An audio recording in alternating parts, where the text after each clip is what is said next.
If you're a fan of the show, you probably heard us talk before about EpiSci, a software development firm out of Southern California.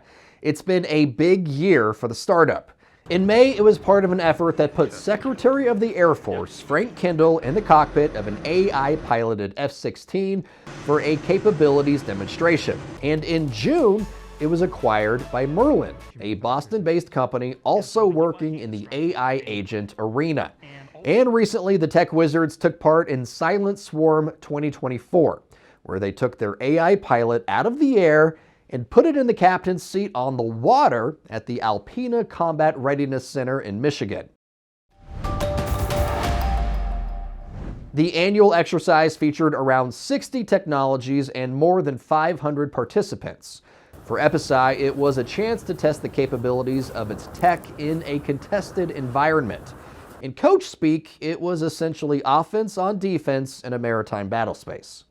Josh Bloom, one of EpiSci's senior software engineers, told us it was a big opportunity for the company's ever-expanding efforts to meet the DoD's need for autonomous vehicles.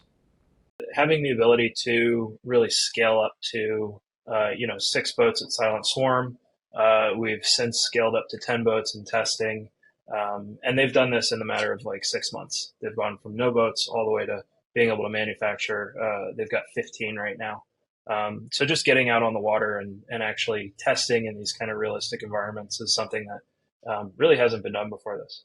The exercise highlighted the abilities of the team's cross-domain collaborative autonomy technology. Think of it as plug and play, taking their AI out of a jet and running it on 6 Havoc AI Rampage USVs, all while using a single command and control operator to carry out the mission. That's really what the algorithms have been developed for. And they're built in such a way that a C2 operator only has to interface with one of these boats in order to interface with the entire swarm. EpiSci's founder, president, and CEO, Bo Ryu, says working on the water rather than in the air provides a very practical means to grow their efforts. Maritime is actually what is accelerating a lot faster, obviously because aircraft very hard to modify and add something new without certification and things like that. So experimentally, we are doing really well, but we'll see how fast it comes down. But in the water, right? In the water side, I mean, it's a very different ball game when it comes to speed and the scale.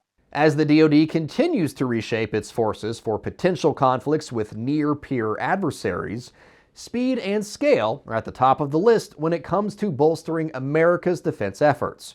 And EpiSci sees having that plug-and-play functionality as a driver in getting its tech into the hands of the people who need it.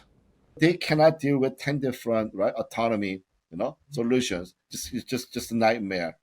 So government has a very clear goal.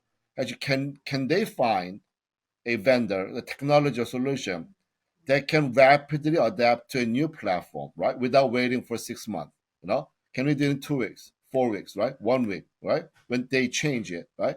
And that's really what our team started demonstrating. While integration with multiple platforms is an overarching goal of EpiSci, Ryu acknowledged there's another learning curve that needs to happen to truly bring this technology to the fight.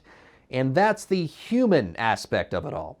Military leadership shouldn't think of using autonomous vehicles the same way they would with an experienced warfighter in the driver's seat.